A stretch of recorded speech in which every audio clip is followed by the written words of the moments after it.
So what's it like? What's it like on death row? What do you experience day in, day out? That's a real complex. That's a complex question, man.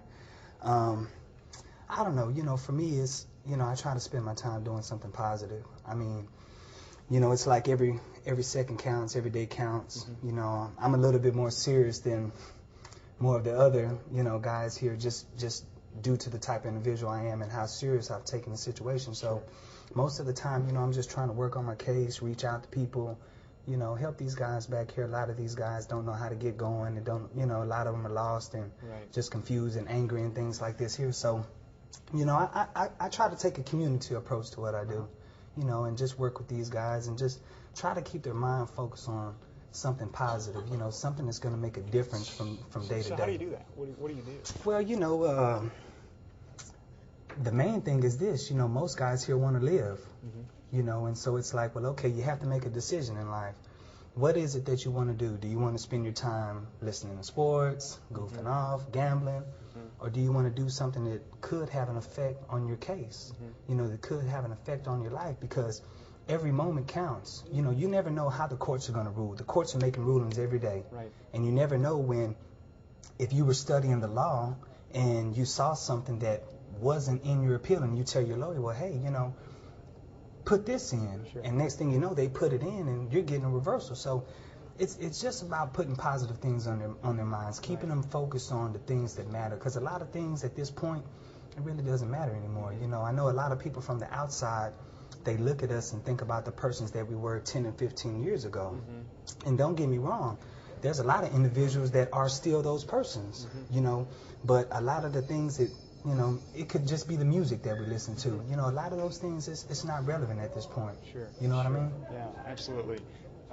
You know, you've had a lot of people support you in your campaign. Tell me about those people and tell me why they're trying to save your family.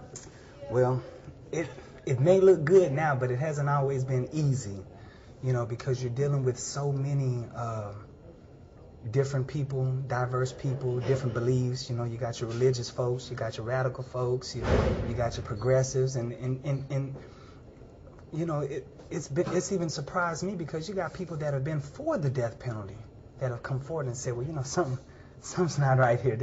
I'm for the death penalty, but I'm just not feeling the way that this case is taking place. So, you know, I mean, we have a multitude of people. I like to call them, you know, it's kind of almost like a rainbow coalition because you have so many different types of folks, you know, and we, you know, they see an injustice and they say, look, we're going to put all our differences to the side, all our biases, all our different beliefs, and we're going to focus on this because we think this is wrong. We think that this is really, really going overboard, you know, and that's what's compelled them to move forward.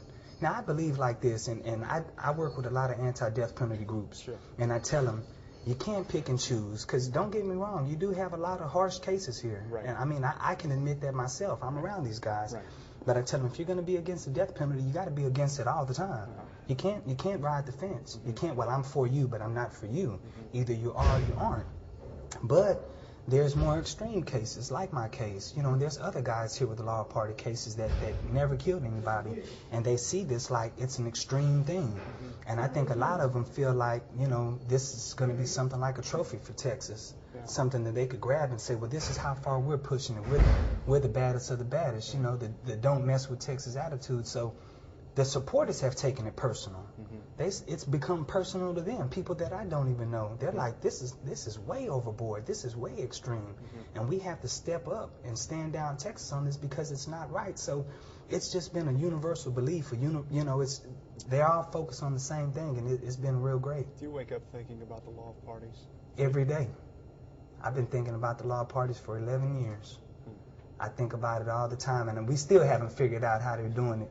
We still haven't figured out how they're getting away with this. I mean, it's something that I think about constantly because it's a very intricate and tricky law. I mean, they've concocted something very suave. I mean, and it hasn't been attacked the way that it needs to be. There's been a lot of victories won in the anti-death penalty movement, like juveniles and the IQ, the DNA testing, mentally retarded, things like this here. But the law of parties has kind of always been on the back burner.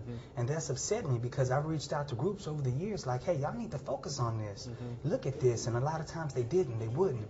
And I had to think to myself, well, why? You know, is my case not sensational enough?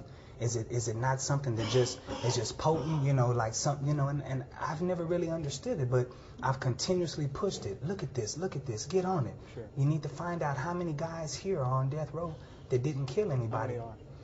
We don't know. We can guesstimate.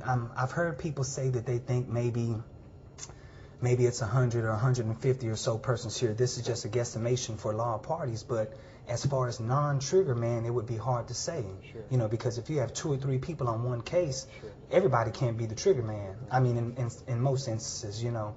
But, I mean, I've been trying to encourage, you know, some of these law students, you know, some of these professors. Get your students together. Put your resources together. Reach out here and find out. And I've been doing this. I've had petitions online. I've had the website up. I mean, I've based my entire plight here for 10 years on the law of parties. I mean, I would love to be out in the world, you know, being an activist, working on all sorts of things. But my thing is the law of parties. And that's been my focus. And that's what we've had a full court press going on for a long time now. Today is the 11th anniversary of Michael LaHood's death. Yeah, it is. Take me back to that night. What happened? Well, you know, a lot of people, really recently, a lot of people have you know, brought up the fact of, well, you know, what about the victim? You know, what about their family? And I say, well, you know, it's been 10 years. I've never had media coverage. I've never had media visits. Before I got the execution date, I'd only had one media interview. And that was out of Austin. That was by Jordan Smith with the Chronicle. She was the only person. So I've been telling them for years, you know, we've been showing our love and respect for the victim's family. My father reached out to the victim's family back around, it was around 04, 05, and they didn't respond. You know, and we understand that. We respect that. I mean, I understand how persons are full of anger and frustration and things like that, but we've always tried to open that bridge and have that bridge there to them. We think it's important. You know, I mean, we've put out there, look, we are not trying to be, we don't want you to think that we're indifferent. Right. Because we're out there pushing this, we're in the public, and I know that when they go on a website or when they read an article and it says innocent man, I know it frustrates them, but we want them to know we're not indifferent. You know, we care. You know, we you know, all of us have had losses in family before. You know, I've had, you know, unfortunately, you know, my parents ran the streets, so I was aware of a lot of things that were going on out there, so we've all been through losses, but, you know, that's the main thing that we've been trying to stress, that we haven't had a chance to give voice to, and we wanted to give voice to that. Everybody knows the case. They've read the case. They've heard it.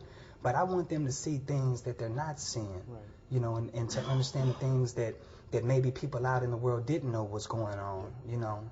So that's been really important at this time, because I know that with all the publicity that's coming out, I know it's bothering them. But we pray for them, you know what I'm saying? I'm a spiritual individual. I pray every day, you know, and we keep them in mind. We want to do something for them. We want to have atonement. Atonement and revenge isn't the same thing. We can offer atonement through service. But if you don't give us a chance to give it through service, then we're never going to have it. We're never going to have a healing process. If we keep a cycle of kill, we're not going to have any atonement. And that's what we should be pushing for. I haven't heard it directly from you, but you were in the car that night. Yes. And what were you doing? Well, you know, I was out with friends, you know, and as most knuckleheaded youngsters are, you know, we're out partying and doing things of this nature, you know, and it did come up that one of the individuals in the car said, well, hey, you know, maybe would anybody like, you know, pull a jack or something like that? That did happen. And I've been honest about that from the beginning. I said, yes, that did happen. This came up. But I was too much of a follower to stand up and say, well, you know what, I don't think that's a good idea. You know, you're under peer pressure, you're around guys, and, you know, that's something that's a big problem right now is peer pressure, you know, and persons don't know how to be a leader when you're 18 and you're 19 years old. But, yeah, that did happen, and I've always wanted persons to know that when those events happen and when I stopped those events, when I was in the car with Dillard and I told Dillard, I said, you know, I'm not comfortable with this. I don't feel right. I said, you know, we need to stop this. You know, and Dillard, you know, was kind of one of the older guys. You know, he understood it. There was really not an exchange of words, but it was just kind of an understanding. He was like, you know, I got you. You know, so at that point, you know, we had stopped. We had shut that. We had stopped doing that, and we're headed out. You know, it's hard. Oh, go ahead. And then Mauricio Brown. Well, yeah.